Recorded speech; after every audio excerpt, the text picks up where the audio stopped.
അസ്സലാമു അലൈക്കും വറഹ്മത്തുള്ളാഹി തആല വബറകാത്തു.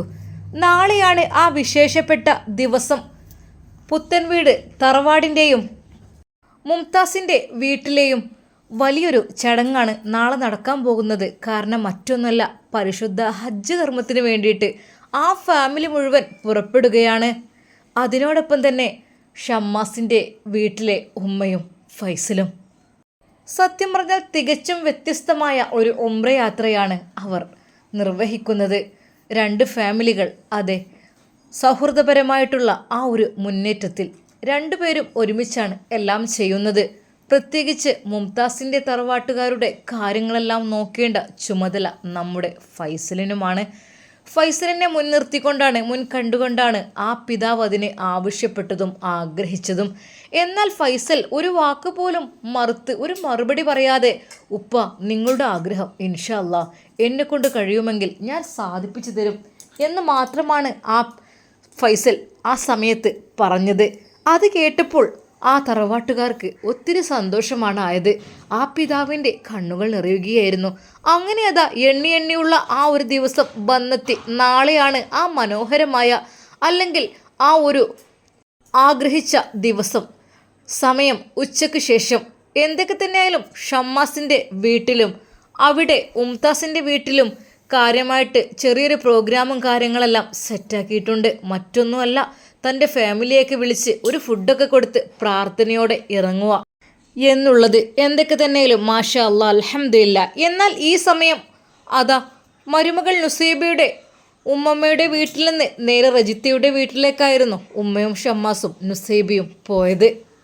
എല്ലാവരോടും യാത്ര പറഞ്ഞ് ഇറങ്ങുമ്പോൾ ആ വല്യമ്മയുടെയും കണ്ണുകൾ നിറഞ്ഞൊഴുകുന്നുണ്ടായിരുന്നു. പടച്ചോനെ, കാത്തു രക്ഷിക്കണേ അല്ലാ, അവരുടെ ഉദ്ദേശങ്ങൾ, എല്ലാ ഹലാലായ ഉദ്ദേശങ്ങളും നീ പൂർത്തീകരിച്ച് കൊടുക്കല്ല. വിറക്കുന്ന കൈകളോടെ, വിതുമ്പുന്ന ചുണ്ടുകളോടെ ആ ഒരു വല്യമ്മ ദുആ ചെയ്തിട്ടുണ്ട് പടച്ച റബ്ബിനോട്.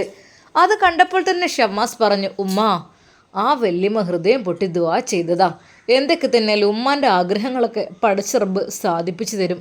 മോനെ, നമ്മളൊരാളെ ഉപദ്രവിക്കരുതടാ, നമ്മളൊരാളെയും കഷ്ടപ്പെടുത്തരുത്. നമ്മളെക്കൊണ്ട് കഴിയുകയാണെങ്കിൽ ഹെൽപ്പ് ചെയ്യുക. എന്നെങ്കിൽ തന്നെ പടച്ച റബ്ബ് നമ്മുടെ കാര്യങ്ങളും എളുപ്പമാക്കി തരും. ഒരാൾ ഇടങ്ങാറാക്കാനേ പാടില്ല. അവർ നേരെ പോയത് സൗദിയുടെ വീട്ടിലേക്കായിരുന്നു.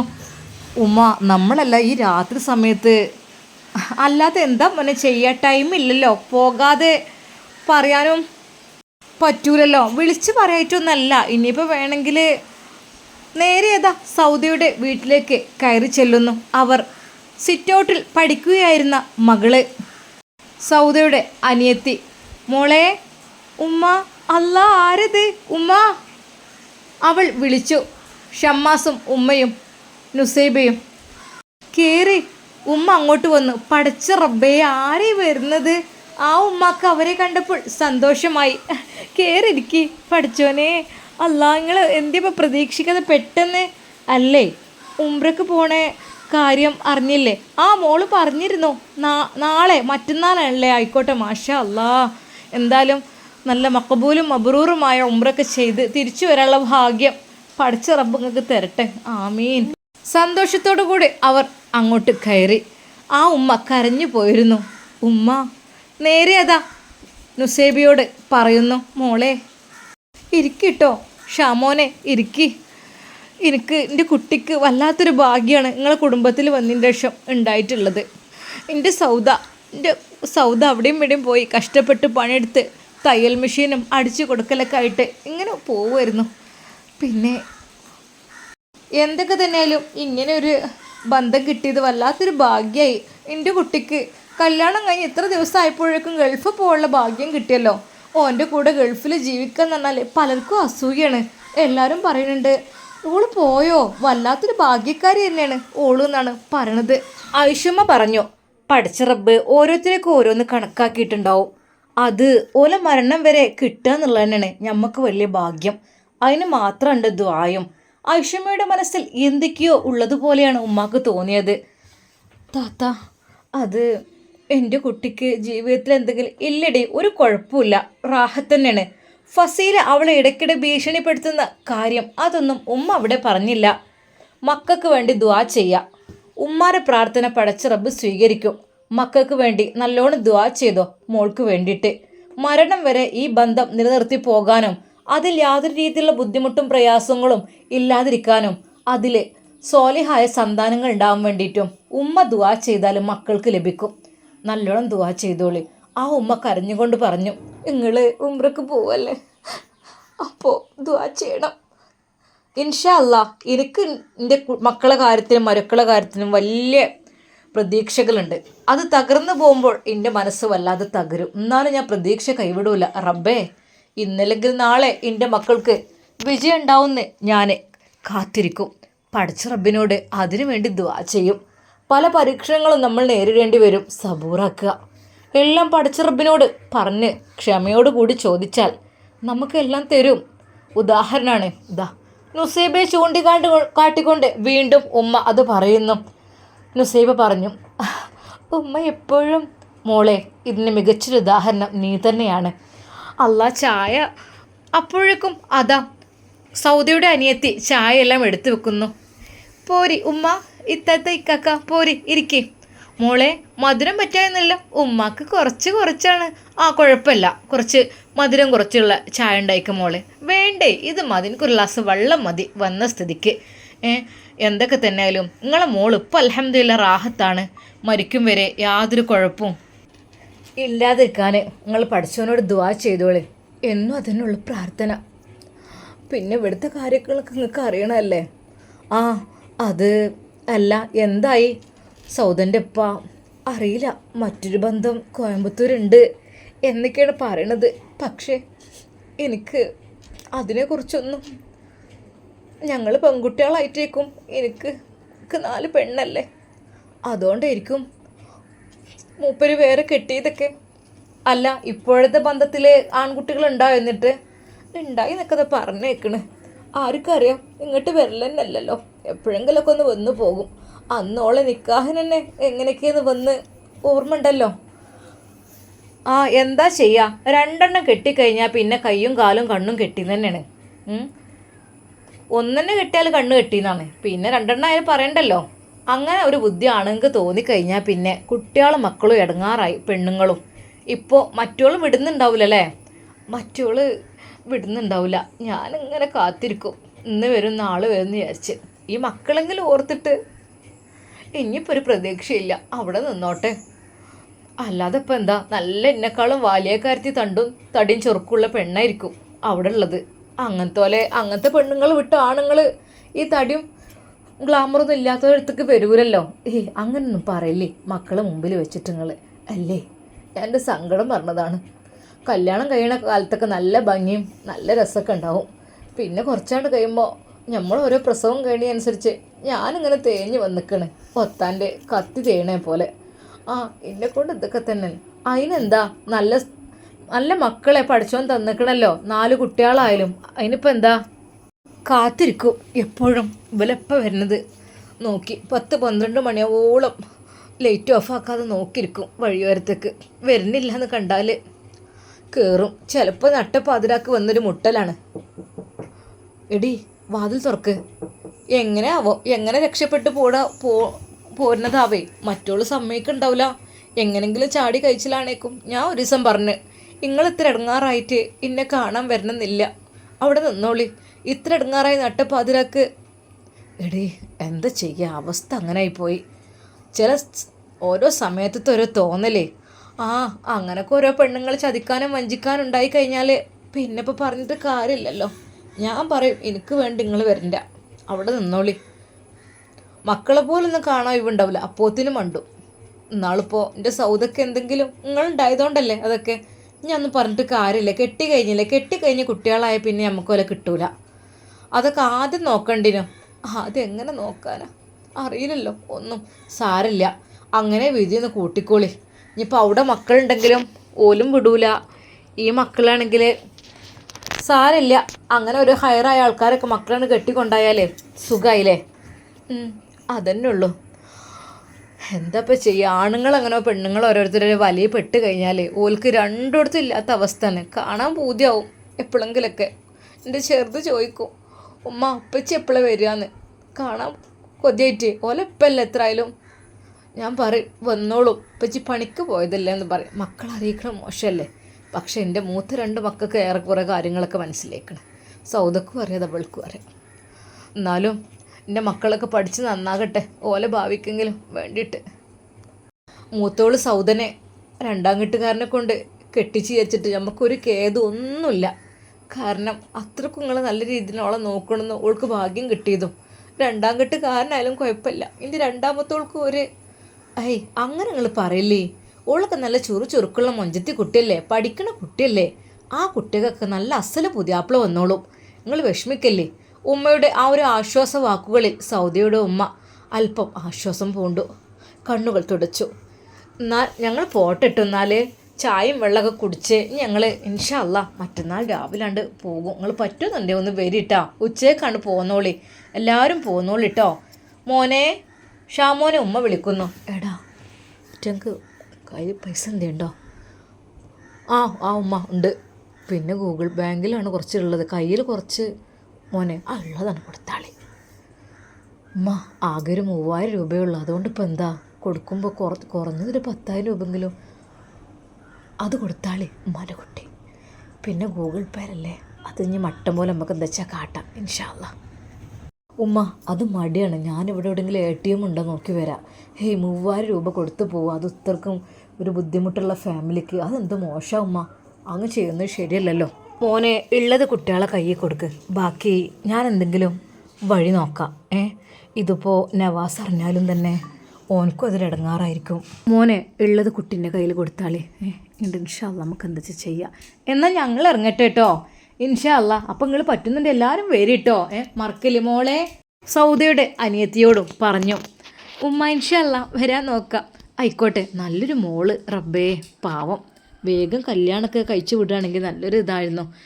എന്തൊക്കെ തന്നെയാലും പറ്റിയ പുതിയാപ്പിളാരൊക്കെ ഉണ്ടെങ്കിലേ. എന്നാൽ മോളെ ഞങ്ങൾ ഇറങ്ങട്ടെ കേട്ടോ. ഇൻഷാ അല്ലാ നമുക്ക് ഞാൻ മറ്റന്നാൾ അവിടെ വെച്ച് കാണാം. എല്ലാവരും നേരത്തെ പോന്നോളൂ കേട്ടോ. ഒരു 10-12 ആകുമ്പോഴത്തേനും അങ്ങോട്ട് എത്തി. കുറച്ച് രാവിലെ പോന്നാൽ ഒരു കുഴപ്പമില്ല. നിങ്ങൾ സൗദ ഇല്ലയെന്ന് വിചാരിച്ച് കണ്ട് ഒരിക്കലും അങ്ങോട്ട് വരാക്കണ്ട കേട്ടോ. അതും എങ്ങനെ ഒന്നും ഇല്ലല്ലോ, ഞങ്ങൾ അങ്ങനെ വിചാരിച്ചിട്ടേ ഇല്ല. ഞങ്ങൾ എന്നാൾ വന്നതോ. അപ്പോൾ എനിക്കറിയാം എല്ലാവരും പോരിട്ടോ മക്കൾ. എന്നാൽ ഞങ്ങൾ ഇറങ്ങട്ടെ. ഇറങ്ങാല്ലേ, പ്രത്യേകം ദുആ ചെയ്യണം കേട്ടോ. ആയിക്കോട്ടെ ഇൻഷാ അല്ലാ, എന്തൊക്കെ തന്നെയാലും ദുആ ചെയ്യാം. അങ്ങനെ ആ കുഞ്ഞുമോളുടെ കൈകളിൽ ഷമ്മാസ് അവൻ്റെ കയ്യിലുള്ള ആ ഒരു ക്യാഷ് എടുത്തു നൽകുന്നു. വേണ്ട കാക്ക, എനിക്ക് വേണ്ട മോളെ, ഇത് ഉമ്മൻ്റെ കൈ കൊടുത്തോളൂ. വേണ്ട, ആ കുഞ്ഞ് അത് വാങ്ങുവാൻ കൂട്ടച്ചില്ല. ഉമ്മ വിചാരിച്ചും ചെയ്തു. ചില കുട്ടികളാണെങ്കിൽ വേഗം വാങ്ങും. പാവം ആ മോള് വാങ്ങുന്നില്ല. എന്നാൽ അതിൻ്റെ മറ്റേ കുട്ടീൻ്റെ ഇത് കൊടുക്കടാ. പക്ഷേ ആ കുട്ടിയും വാങ്ങാൻ കൂട്ടക്കൊന്നുമില്ല. ഉമ്മ അത് വാങ്ങിയിട്ട് മോളെ ഇത് വെച്ചോളി, ഉമ്മാൻ്റെ കൈ കൊടുക്കിട്ടോ. ആ ഉമ്മ അത് നിർബന്ധിച്ച് കൊടുത്തപ്പോൾ മാത്രമാണ് അവളത് വാങ്ങിയത്. ആയിക്കോട്ടെ ഇൻഷാ അല്ലാ ഞങ്ങൾ ഇറങ്ങട്ടെ. അങ്ങനെ അവർ ഇറങ്ങുമ്പോൾ ഉമ്മയുടെ കൈകളിൽ ആ കുട്ടി ആ പൈസ കൊണ്ടുപോയി കൊടുക്കുന്നു. അല്ലാ ഇതെന്താ പഠിച്ചോൻ, ഇതൊന്നും വേണ്ടട്ടോ. അല്ലോ ഇത് പിടിച്ചോളിത് വേണ്ട. അല്ലുമ്മ കുട്ടികൾക്ക് എന്തെങ്കിലും വാങ്ങിക്കൊടുക്കേ. ഇപ്പം കയ്യിൽ ക്യാഷുള്ള അക്കൗണ്ടിലുണ്ട്. കയ്യിലുള്ളത് അതുകൊണ്ടൊന്നല്ല, പഠിച്ചോനെ ചെറിയ സംഖ്യയായിട്ടൊന്നല്ല. അല്ലാ അത്രയും വലിയ ഇതന്നെ ഞങ്ങൾക്ക് കിട്ടുന്നത് വലിയൊരു ഭാഗ്യം തന്നെയാണ്. മക്കൾക്ക് എന്താ വാങ്ങിച്ചു കൊടുക്കി ഇൻഷാ അല്ലാ. ഉമ്മയും പറഞ്ഞു ഞങ്ങൾ എന്താ വെച്ചാൽ ചെയ്തോളാം, നിങ്ങളൊന്നുകൊണ്ട് വിഷമിക്കല്ലേ. ഉപ്പ വന്നില്ല വിചാരിച്ചിട്ട് നിങ്ങൾ അനാഥരാവുന്നില്ല, ഞങ്ങളൊക്കെ നിങ്ങൾക്കുണ്ട്. അങ്ങനെ അവരെല്ലാവരും പിരിഞ്ഞ് പോരുന്നു. എന്തെന്നറിയില്ല, ഷമ്മാസിൻ്റെ ഉമ്മാക്ക് വല്ലാത്തൊരു സങ്കടം. മോനെ ഷാമോനെ, എന്തോ ഉമ്മ, എനിക്കിട വല്ലാത്തൊരു ഇടങ്ങാറ് മനസ്സിക്ക്. എന്താ ഞാൻ ചെയ്യുക, പോലെ സ്ഥിതി കേട്ടില്ലേ. കണ്ടാരോ ഉമ്മ, ആ വീടും പരിസരവും എല്ലാം കൂടി കണ്ടാൽ പാവം. അവർ ഫുഡിൻ്റെ കാര്യത്തിനൊക്കെ മോനെ അവർ ഞങ്ങൾ പറഞ്ഞു റേഷനരി ഉണ്ടായതുകൊണ്ട് ഞങ്ങൾ വിശപ്പില്ലാതെ കഴിഞ്ഞു പോണ്. എന്നാലും ആ മക്കൾക്ക് എന്തൊക്കെയാണ് പഠനത്തിൻ്റെ ചിലവും കാര്യങ്ങളും. എൻ്റെ നവാസ് ഇതൊന്നും അറിയണില്ലേന്നാവും. കാര്യങ്ങളൊന്ന് ചോദിച്ചു നോക്കണം ഓനോട്. ചിലപ്പോൾ ഓനക്ക് അങ്ങനത്തെ ഒരു ചിന്തയും കഥയൊന്നും ഉണ്ടാവില്ല. നേരെ അവർ റജിനത്തയുടെ വീട്ടിലേക്ക് കയറുന്നു. ബെല്ലടിക്കുന്നു. റജിനത്തയുടെ മോളായിരുന്നു വാതിൽ തുറന്നത്. ഉമ്മ മൂത്തമ്മയൊക്കെ വന്നിക്കണേ. അല്ലാ മൂത്തമ്മേ പഠിച്ചൂനെ. റജിനത്ത ഓടി വന്നു. താത്താ. റജിയെ അസ്സലാമു അലൈക്കും. വാലേക്കും അസ്സലാം. കയറി വരി. പഠിച്ചോനെ നിങ്ങളിപ്പോൾ എന്നേരം ഒരു മുന്നറിയിപ്പും ഇല്ലാതെ. ഒന്നുമില്ലേടി, എല്ലായിടത്തും ഒന്ന് പോയി വരാൻ വിചാരിച്ച്. അപ്പോൾ അത്യാവശ്യമുള്ള ആൾക്കാരെ കുറച്ച് ഇനി മറ്റേ താത്താക്ക് പോകാൻ നേരമില്ല. ഞാനത് ഇനി വിളിച്ച് പറയണേ എന്തൊക്കെ തന്നെ ആയാലും. ഇവിടെ പിന്നെ ഇവിടെ സൗദൻ്റെ വീടിൻ്റെ അടുത്തല്ലേ വിചാരിച്ചിട്ട് അങ്ങനെ ഉണ്ട് വന്നാണ്. ആ താത്ത എപ്പോഴും മറ്റന്നാൾ ഇറങ്ങണേ? 3 മണിക്കാണ് ഇറങ്ങണത്. നേരത്തെ തന്നെയാണ് പോകുന്നോണ്ട് കേട്ടോ. നുസിയേ, എന്തൊക്കെയാ മോള്, സുഖല്ലേ? സുഖമാണ്. താത്ത സൗദ വിളിക്കലുണ്ടോ? സൗദ വിളിക്കലൊക്കെ പിന്നെ ഓല് വിളിക്കലൊക്കെ ഉണ്ട്. താത്ത ഏതായാലും ഭാഗ്യമായില്ലേ ആ കുട്ടിൻ്റെ, നല്ലൊരു ഇതായിപ്പോയി അത്. ഓലോട് അവിടെ നിൽക്കാൻ പറയും കുറച്ച്. അതന്നെ ഞാനും വിചാരിക്കണത്. അവിടെ നിൽക്കട്ടെ, അവിടെ നിന്നിട്ട് ഓല് കുറച്ച് സന്തോഷത്തോടു കൂടി ജീവിക്കട്ടെ. ഇവിടെ ആയി കഴിയുമ്പോഴേ ഓൾക്കിപ്പോൾ വീടിനെ കുറിച്ചും പിന്നെ ആരെങ്കിലും പേടിപ്പിക്കാൻ വരുന്ന അതിനെക്കുറിച്ചും എല്ലാം ചിന്തിക്കേണ്ടി വരും. അവിടെ പിന്നെ വല്ലാതെ ആരോണ്ട് കയറി കൂടൂലല്ലോ. സ്വസ്ഥതയുള്ള ജീവിതം. അഥവാ അവിടെ എന്തെങ്കിലും തെറ്റുകുറ്റി പ്രശ്നങ്ങൾ ചെയ്യുകയാണെങ്കിലും അപ്പക്കപ്പം അതിനുള്ള നടപടി എടുക്കും. നമ്മളവിടുത്തെ മാതിരി ഇങ്ങനെ നീട്ടിക്കൂലല്ലോ. തെറ്റ് ചെയ്താൽ അവിടെ ശിക്ഷിക്കപ്പെടും. അഥവാ ആളെ ഉപദ്രവിക്കാൻ ഗൾഫ് രാജ്യത്ത് ആരെങ്കിലും കയറി കൂടുകയാണെങ്കിൽ അപ്പക്കപ്പം പോലീസ് കൊണ്ടുപോകില്ലേ, പിന്നെ വല്ല തല കാണോ? അങ്ങനെയാണ് വേണ്ടത് അവിടുത്തെ നിയമം. അവിടെ ആകുമ്പോൾ പേടിക്കാതെ ജീവിക്കുക, സത്യസന്ധതമായി ജീവിക്കുകയാണെങ്കിൽ. അല്ല കള്ളത്തിനും കളവും ആയിട്ട് ജീവിക്കുകയാണെങ്കിലോ പെട്ടെന്ന് പെടും ചെയ്യും. അറബ് നാട്ടിൽ പോയിട്ട് ഇങ്ങനത്തെ ഏർപ്പാടൊന്നും ചെയ്യാൻ പറ്റൂല. അതുകൊണ്ട് തന്നെയാണ് ഞാൻ ഓലാണ് പറഞ്ഞയച്ചത്. താത്ത അവിടെ ഇരിക്കട്ടോ, ഞാൻ ഫുഡൊന്നും ഓർഡർ വേണ്ടടി. പൊന്നാരൻ്റെ പെണ്ണ വേണ്ട, ഒന്നും വേണ്ടായിട്ടാണ് വെച്ച ചോറിന് അവിടെ ഉണ്ട്. ഇനി പക്ഷെ അമ്മാസം ആരും തിന്നൂല രാത്രി. ചപ്പാത്തി ആയിക്കോട്ടെ, ചപ്പാത്തി നമുക്ക് ഫുഡ് എന്താ വെച്ചാൽ കൊണ്ടിരിക്കുക. ഷവായി അൽഫാമോ അങ്ങനെ എന്തെങ്കിലും അങ്ങനെ ആക്കണേ ആക്കുക. മന്തി വേണമെങ്കിൽ അതാക്കുക. എൻ്റെ പൊന്നാര പെണ്ണ് വേണ്ട. എളാമ്മ ഒന്നും വേണ്ട എളാമ്മ, ഞങ്ങൾക്ക് ഒരു ഗ്ലാസ് വെള്ളം നിങ്ങളെ പൊറുതിരന്നെ മതി, വേറെ ഒന്നും വേണ്ട. ഇങ്ങനെ നടന്ന് പോണിടത്തൊക്കെ എല്ലായിടത്തും ഫുഡ് ഇങ്ങനെ ചായ കുടിക്കാനൊക്കെ പറയല്ലേ, വേണ്ടായിട്ടാണ്. അല്ല നിങ്ങൾ അവിടെ സൗദൻ്റെ വീട്ടിൽ അവിടെ പോയി. അവിടുത്തെ സ്ഥിതി ഇപ്പോൾ കുറച്ച് മോശമാണ്. മൂപ്പര് വരലുമില്ല. അങ്ങനെയാണ്. മൂപ്പര് വന്നിട്ട് ഇപ്പോൾ കുറേ അയക്കണ്. മൂപ്പര് ചിലവിന് കൊടുക്കുകയാണെങ്കിലും ഒരു ഇതായിരുന്നു. ആ പെൺകുട്ടികളെ പഠനം ഓലമ്മ എടുത്ത വീട്ടിലേക്ക് ഇങ്ങോട്ട് എപ്പോഴെങ്കിലും വരും, ഞാൻ വിളിക്കും. ഇനി വില ഇവിടെ മക്കളുണ്ടാകുമ്പോൾ എനിക്ക് പ്രശ്നമില്ലല്ലോ. ഓല് അപ്പുറത്തെ വീടുകളിലൊക്കെ ഒരു ദിവസം പണി ഉണ്ടാവും, ഒരു ദിവസം പണി ഉണ്ടാവില്ല, കാട് വെട്ടാൻ പോകും. അതുപോലെ അങ്ങനെ ഓരോ പണികളൊക്കെ എടുത്ത് അങ്ങനെ നീങ്ങുന്നുണ്ട്. എന്നോട് കുറച്ച് നാൾ പൈസ കടം ചോദിച്ചു, കുട്ടികൾക്ക് ബാഗും പുസ്തകവും ഇതൊക്കെ യൂണിഫോമും അടിക്കാനേ ഇല്ലായിട്ട്. അപ്പം ഞാൻ പറഞ്ഞു നിങ്ങൾ ഒരിക്കലും എനിക്ക് തിരിച്ചു തരില്ല കേട്ടോ. ഞാൻ നിങ്ങൾക്ക് എന്നെക്കൊണ്ട് കഴിയുന്ന ഇതിൽ ഞാൻ തരാമെന്ന് പറഞ്ഞ് അങ്ങനെ ഞാൻ കുറച്ച് പൈസ കൊടുത്തു. തിരിച്ച് വാങ്ങിയിട്ടൊന്നുമില്ല. ഞാൻ പണിയെടുത്ത് തരണ്ടെന്ന് പറഞ്ഞിരിക്കണേ. ഞാൻ പറഞ്ഞു വേണ്ട, അതിൻ്റെ ആവശ്യമില്ല എന്ന് പറഞ്ഞു. താത്ത ചില ആൾക്കാർക്ക് അങ്ങനെ ഒരു ബുദ്ധിമുട്ടാണ്, എന്താ ഇപ്പം ചെയ്യുക. ഇനിയും ഉണ്ടല്ലോ 2-3 പെൺകുട്ടികൾ. രണ്ടാമത്തോളം നിങ്ങൾ കണ്ടില്ലേ സൗദൻ്റെ അനിയത്തി, എന്ത് ഭംഗിയാലേ ആ പെണ്ണിനെ കാണാൻ. ആടി നല്ല ഭംഗി, നല്ല പഠിപ്പൊക്കെ ഉള്ള കുട്ടിയാണ്. നല്ല ചെക്കന്മാരുണ്ടെങ്കിൽ കെട്ടിക്കൊണ്ടുപോയിക്കോളും. ഒന്ന് പഠിച്ചോട്ടെ, എന്തൊക്കെ തന്നെയാലും അവനാൻ്റെ കാലിൽ നിൽക്കാനേ. ഇതിപ്പോൾ വേഗം കല്യാണം കഴിച്ച് വിട്ടിട്ടും കാര്യമില്ല. എന്തെങ്കിലും നല്ല ജോലിയൊക്കെ ആയിക്കഴിഞ്ഞാൽ ഇനിയിപ്പോൾ പുതിയാപ്പിളാരെ കിട്ടിയില്ലെങ്കിലും ഓൾക്ക് നല്ല മട്ടത്തിൽ ജീവിക്കുക, ഒരാളുടെ കൈ നീട്ടാതെ. ആ പെൺകുട്ടിയെങ്കിലും പഠിക്കട്ടെ. സൗദ പിന്നെ അന്ന് പഠിപ്പിക്കാൻ ഓലെ പൈസ ഇല്ലാത്തതുകൊണ്ട് അങ്ങനെ നിർത്തി. ഈ മറ്റേ ടൈലറിങ്ങും കാര്യങ്ങളായിട്ട് അങ്ങനെ +2 കഴിഞ്ഞാലും വേണമല്ലോ ഇപ്പം നല്ല പൈസ കെട്ടിച്ച് പഠിക്കാൻ. അല്ലാത്തതെന്ന് വെച്ചാൽ പിന്നെ എൻട്രൻസ് ഒക്കെ എഴുതി കിട്ടി. മറ്റൊക്കെ പിന്നെ അങ്ങനെ കിട്ടി തന്നെ തോന്നുന്നുണ്ട്. അങ്ങനെ മാർക്കൊക്കെ ഉണ്ട് ഓൾക്ക്, നല്ല അത്യാവശ്യം കുഴപ്പമില്ലാത്ത രീതിയിൽ ഓൾക്ക് PSC എഴുതിക്കാണ്ടോ എന്തെങ്കിലും ഗവൺമെൻറ് ജോലിക്ക് ഇങ്ങനെ കയറാലോ എന്നാണ്. അതന്നെ മക്കളൊക്കെ പഠിക്കട്ടെ, കല്യാണം കഴിഞ്ഞ് വിചാരിച്ച് കണ്ട് ചിലയിടത്ത് വലിയ സുഖമൊന്നും ഉണ്ടാവില്ല, ചിലയിടത്ത് അങ്ങനെയും. താത്ത ഓലെ കാര്യം കുറച്ച് പാവാണ്, എനിക്ക് ഇടങ്ങാറാണ്. എന്തെങ്കിലും സ്പെഷ്യലൊക്കെ ഇങ്ങോട്ട് ഓർഡർ ചെയ്യുമ്പോൾ അങ്ങോട്ടും ഞാൻ ഒന്ന് കൊടുത്തേക്കും. കുട്ടികളുണ്ടാകുമ്പോൾ എപ്പോഴും ഒരു മന്തിക്ക് പൂതിയറല്ലേ, മന്തി ഓർഡർ ചെയ്യേ, ഫുഡ് ചോറുണ്ടാക്കണ്ട, നാടൻ ചോറ് വേണ്ട, മന്തി മതി, അൽഫാം മതി. അങ്ങനെ പറയുമ്പോൾ ഞാൻ പറയും നമ്മളെ തൊട്ട അയൽവക്കത്തെ ആൾക്കാർ പട്ടിണി അല്ലെങ്കിലും ഓൾക്ക് ഒരു കൂട്ടാൻ ഒരു മറിച്ചൊരു മീനായാലും ഇറച്ചിയാലും വാങ്ങാനുള്ള പൈസ ഒന്നുള്ള സിറ്റുവേഷൻ അല്ല. അപ്പം ഞാൻ പറയും ആ കുട്ടികൾക്ക് എന്തെങ്കിലും വാങ്ങിക്കോളി. അങ്ങനെ ഞങ്ങൾ അവൾക്കും ഒരു ഹാഫൊക്കെ കൊണ്ട് ഓർഡർ ചെയ്ത് കൊണ്ടുപോയി കൊടുക്കും. കിട്ടുമ്പോൾ വലിയ സന്തോഷമാണ്. ഓല് പറയും റജിയെ എൻ്റെ ഒരു സന്മനസ്സുകൊണ്ടാണ് എൻ്റെ സൗദ രക്ഷപ്പെട്ടത്. ഓളിപ്പോൾ നല്ല റാഹത്തിൽ ജീവിതം ഉണ്ടല്ലോ. ഇനി ഈ കുട്ടികളൊക്കെ ഓരോരുത്തരോരങ്ങനെ. അപ്പം ഞാൻ പറയും താത്ത നിങ്ങൾ വിഷമിക്കണ്ട, എല്ലാം കൊണ്ടും ഒക്കെ റെഡിയാവും ഇൻഷാ അല്ലാഹ്. ഏതായാലും സൗദ എത്തേണ്ടടുത്ത് എത്തിയില്ലേ, റാഹത്തോടു കൂടി ഓൾ ജീവിക്കണ്ടല്ലോ. ഇനി മറ്റൊരു കാര്യത്തിലൊക്കെ ഇൻഷാ അല്ലാഹ് തീരുമാനം എടുക്കാം. ഓല് പഠിക്കട്ടെ എന്ന് പറയും. സത്യം പറഞ്ഞാൽ എന്താ ഇപ്പോൾ സ്ഥിതി? അല്ലെങ്കിലും മൂപ്പരുള്ള കാലത്ത് ആണെങ്കിലും തീരെ ഒരു സാമ്പത്തികമായിട്ടൊന്നും ഇല്ല. ഇനി കൂലിപ്പണി വല്ലപ്പോഴും പണി ഉണ്ടാവും, ചിലപ്പോൾ ഉണ്ടാവില്ല, അങ്ങനെയൊക്കെ ആയി. പിന്നെ മൂപ്പര് കോയമ്പത്തൂർ സ്ഥിരമാക്കി വരാതായി. പിന്നെ പറഞ്ഞിട്ട് അവിടെ പെണ്ണെട്ടിക്കണ്, കുട്ടികളുണ്ടേക്കണ്, അങ്ങനെയൊക്കെ പറഞ്ഞിട്ടപ്പോൾ മൂപ്പത്തേരാകെ ടെൻഷനായിരുന്നു. എന്തപ്പോൾ ചെയ്യുക, സാരമില്ല, ഓരോരുത്തർക്ക് അങ്ങനൊരു വിധി. എന്തൊക്കെ തന്നെയായാലും അതാ അവർ അവിടെ നിന്ന് ഫുഡൊക്കെ കഴിച്ച് ഇറങ്ങുന്നു. വേണ്ടില്ലായിരുന്നു അപ്പോത്തിനെ പറഞ്ഞുല്ലേ, നുസിയെ മോളെ പാവം എൻ്റെ കുട്ടീനായിട്ട് രാത്രിയാണ് നടക്കുകയാണ്. അല്ല താത്ത, നുസിൻ്റെ കാര്യത്തിൽ നിങ്ങളെന്താ തീരുമാനിച്ചിരിക്കണത്? ഷാമോനെ ഇജ്ജ് നുസി ഇങ്ങോട്ട് പോന്നോണ്ടിട്ടോ. അതെടി കുറച്ച് ഇങ്ങോട്ട് പോരണ്ടേ, ഓനിഞ്ഞിപ്പോൾ ഞാനെന്താ നുസിയുടെ കൂടെ വീട്ടിലേക്കും ഇങ്ങോട്ട് പോരേണ്ടിടാ. അല്ലത്താ ഞാൻ ഇത്താന്നോ? അല്ല സോറി എളാമ്മ, ഞാൻ നോക്കട്ടെ. പിന്നെ ഓരോ വീട്ടുകാരെ അങ്ങോട്ട് കൊണ്ടുപോകണം എന്നറിയുന്നുണ്ട്. ഞാൻ പറയാം ഓരോ വീട്ടുകാരോട് വീട്ടിൽ നിൽക്കാൻ. എന്താവും എന്തൊക്കെയാവും. ഷാമോ എന്താ കണ്ടിക്കണത്? ഉമ്മ നോക്കട്ടെ, ഒന്ന് ട്രയൽ നോക്കുക. ഇവിടെ നിർത്തിയിട്ട് അവൾക്ക് പൊറുതിയടക്കം ആകുകയാണെങ്കിൽ മോനെ എൻ്റെ കുട്ടീനെ ഇട്ടിട്ട് പോരുത് കേട്ടോ. എനിക്ക് ഉറപ്പ് തരണം കേട്ടോ. ആ ഉമ്മ ഒരു പേടിയും പേടിക്കണ്ട, അവളെ ഞാൻ സേഫ്റ്റി ആക്കി ഇരിക്കും. ഓളെ കാര്യത്തിൽ ഉമ്മ വിഷമിക്കണ്ട. എൻ്റെ വാക്കുമ്മലാണ് എൻ്റെ ഒരു സമാധാനം. ആയിക്കോട്ടെ റജിയെ, ഞങ്ങൾ ഇറങ്ങട്ടെടി, സമയം കുറേ ആയി.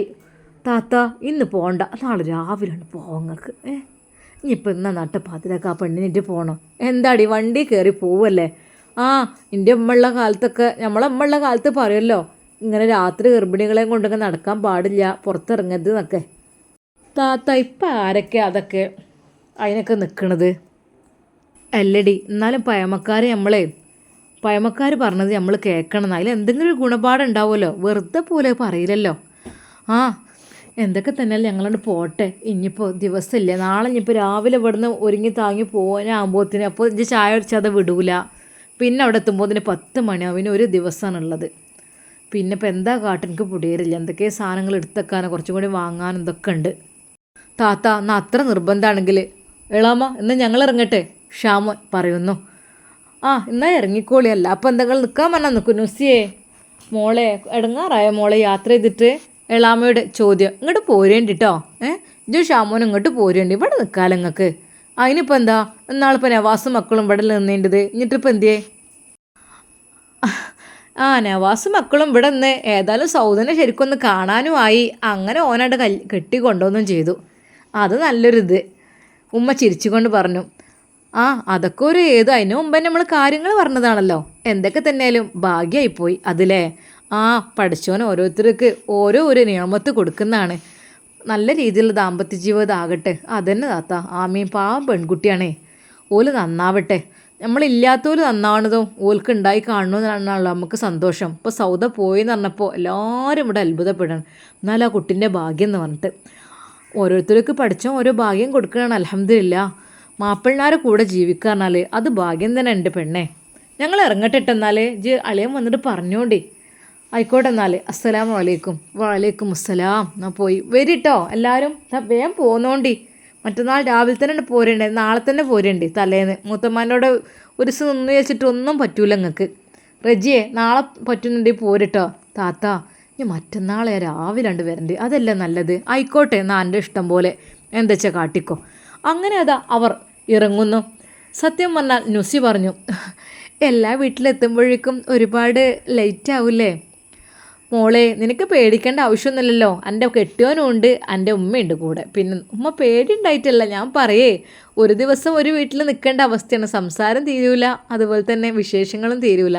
ശരിയാണെടി, നമ്മൾ ഈ നേരത്തല്ല ഇങ്ങോട്ട് ഇറങ്ങിയിരിക്കണത്. കണ്ട് പറയേണ്ടവരോട് കണ്ടെന്നെ പറയണം. ഓരോട് കൈ പിടിച്ചിട്ട് സലാം പറഞ്ഞിട്ട് ഉംറക്ക് പോകുമ്പോഴേ അത് വല്ലാത്തൊരു റാഹത്ത് തന്നെയാണ്.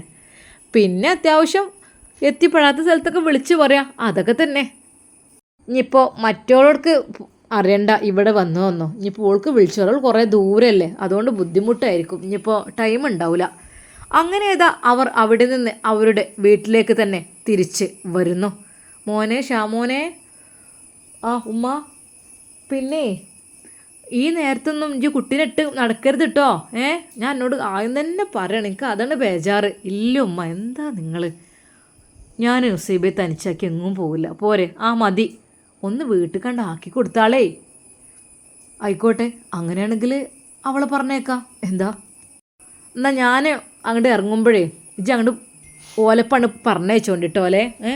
ഞാൻ അങ്ങോട്ട് കരിപ്പൂരിക്കാണ് പോകുമ്പോൾ ഓല് പെരക്കാരാണ് പോകുമല്ലോ ഓലെ പെരയ്ക്ക്. അപ്പം അതിലാണ് പറഞ്ഞയച്ചാണ്ടി ഒന്നാണ് കൊണ്ടായി കൊടുത്താണ്ടി. ഞാൻ വലിയ പിന്നെ ഇവിടെ എയർപോർട്ടിൽ പോയി വന്നതിൻ്റെ ശേഷം ഓലെ പെരക്കാരാണ് കൊണ്ടായി കൊടുക്കുമ്പോൾ ഓളാണ്ട് അങ്ങനെ നിൽക്കാറ് നല്ലത്. അങ്ങനെ ആക്കട്ടോ ഉമ്മ. അപ്പോൾ ഞാൻ ഒറ്റക്കാവല്ലോ ഉമ്മ. ഷമ്മാസിൻ്റെ ആ ഒരു ചോദ്യത്തിന് മുമ്പിൽ ശരിക്കും ഉമ്മക്ക് സങ്കടം ഉണ്ടായിരുന്നു. ഉമ്മാൻ്റെ കുട്ടിയെന്ന് വെച്ചാൽ ഷോപ്പിലും കാര്യങ്ങളും. ഉമ്മ രാത്രി ഈ അങ്ങോട്ട് പോയിക്കൊണ്ടിരുന്നാലേ എന്തേ, അല്ലെങ്കിൽ പിന്നെ എന്നിപ്പോൾ ഓളെ അങ്ങോട്ട് കൊണ്ടുവരലോ നടക്കൂല. എന്താ വെച്ചാൽ ചെയ്യേ, തൽക്കാലം ഓളെ സേഫ്റ്റി ആക്കണം. അതല്പം ഉമ്മാക്ക് പറയുള്ളൂ. ഉമ്മ ഓളെ ഒറ്റക്കിട്ട് ഞാൻ എങ്ങോട്ടും പോവില്ല, ഉറപ്പല്ലേ? ആ ഉറപ്പ്. അങ്ങനെ അതാ ഉമ്മക്ക് അല്പം സമാധാനമാകുന്നു. അന്ന് രാത്രി ഉമ്മ ഉറങ്ങുവാൻ കിടക്കുമ്പോൾ പല പല ചിന്തകൾ. റബ്ബേ, നാളും കൂടിയും കഴിയുമ്പോൾ മറ്റന്നാൾ പോവുകയാണല്ലോ.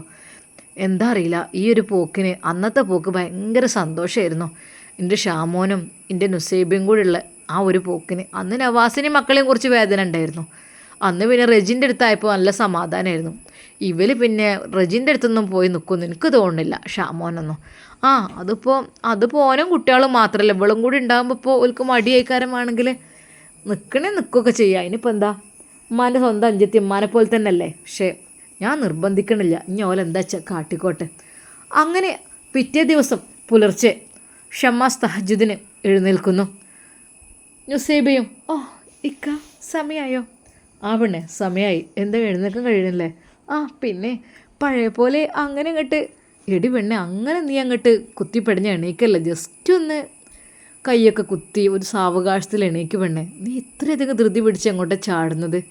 ഇല്ലക്ക, അത് ടൈമൊന്നും ആയിട്ടില്ല. നീ സാവധാനത്തിൽ ഇങ്ങനെ ചെയ്യലട്ടോ. പിന്നെ നീ ഉറങ്ങുമ്പോൾ നല്ലോണം അങ്ങോട്ടും ഇങ്ങോട്ടും തിരിഞ്ഞ് കിടക്കുന്നുണ്ട്, അത് ഞാൻ ശ്രദ്ധിച്ചു. നിന്നോട് ഡോക്ടർ പറഞ്ഞില്ലേ, ഒരു ഭാഗത്ത് കൈ കുത്തി എഴുന്നേറ്റ് ഇരുന്ന് മറ്റേ ഭാഗത്തേക്ക് ശരിയാണെന്ന്. ഇക്ക അതൊക്കെ അല്ല പെണ്ണെ, അല്ലെങ്കിൽ എന്താ പൊക്കിൾ കൂടി ചുറ്റുന്നോ അങ്ങനെയൊക്കെ പറഞ്ഞിരുന്നല്ലോ. എന്തൊക്കെയാണ്, എനിക്കതിനെക്കുറിച്ച് അറിയില്ല. എന്നാലും നല്ല ശ്രദ്ധ വേണം കേട്ടോ. വളരെയധികം ശ്രദ്ധയോടുകൂടിയാണ് ഷമ്മാസ് അവളെ നോക്കുന്നത്. എൻ്റെ കൈ പിടിച്ചോ, എഴുന്നേൽക്കാൻ കഴിയില്ലെങ്കിൽ അങ്ങനെ റിസ്ക് എടുക്കല്ലേ. എന്താ റബ്ബേ, കാലിലൊക്കെ നീര് വന്നിട്ടുണ്ടോ? ആ അത് കുറച്ച് കഴിയുമ്പോൾ അങ്ങ് ശരിയായിക്കോളും. ആ ആയിക്കോട്ടെ, പിന്നെ നല്ലോണം ശ്രദ്ധിക്കണം കേട്ടോ. ഷമ്മാസ് അവളുടെ കൈ പിടിച്ച് പൊന്തിച്ചു. ഓ എങ്ങനെ പെണ്ണെ ഞാൻ നിന്നെ ഒറ്റക്ക് പറഞ്ഞേക്കെ എവിടേക്കെങ്കിലും? ഒറ്റക്കോ? വീട്ടിൽ അവിടെ ഉമ്മ അവരൊക്കെ അല്ലേ, അവരൊക്കെ ബുദ്ധിമുട്ടാവില്ലേ. തൽക്കാലം ഞാൻ തന്നെ നിന്നെ അങ്ങ് നോക്കിക്കോളാം കേട്ടോ. ഞാൻ നിനക്ക് വേണ്ടി ലീവ് എടുത്ത് ഇവിടെ നിന്നോളാം. ഏറി വന്നൊരു 10-15 ദിവസമല്ലേ ഞാൻ ലീവ് എടുത്ത് നിൽക്കുക. അല്ല നിന്നെ ഇട്ടിട്ട് പോകാൻ എനിക്ക് ധൈര്യമില്ല. ഇനി ഉമ്മയുടെ അടുക്കലാണെങ്കിലും എനിക്ക് സമാധാനമല്ല പെണ്ണേ. ഇക്ക അതൊക്കെ നിങ്ങളുടെ ഇഷ്ടം പോലെ, കുഴപ്പമൊന്നുമില്ല. അല്ലാ, എന്താടി, എന്തു പറ്റി? എന്തെങ്കിലും പ്രശ്നം? ഒന്നുമില്ല, അതുണ്ടാകുന്നതല്ലേ ഓട്ടോമാറ്റിക്കലി. ഓ അല്ലാ. എന്താ നുസി, ഒന്നുമില്ലാത്ത പോലെ എന്ത് നിനക്കൊരു പ്രയാസം? ഒന്നുമില്ലേക്ക, കുഞ്ഞ് വളർന്നു വരല്ലേ, അതിൻ്റേതായ മാറ്റങ്ങൾ ഒക്കെ ഉണ്ടാവുമല്ലോ.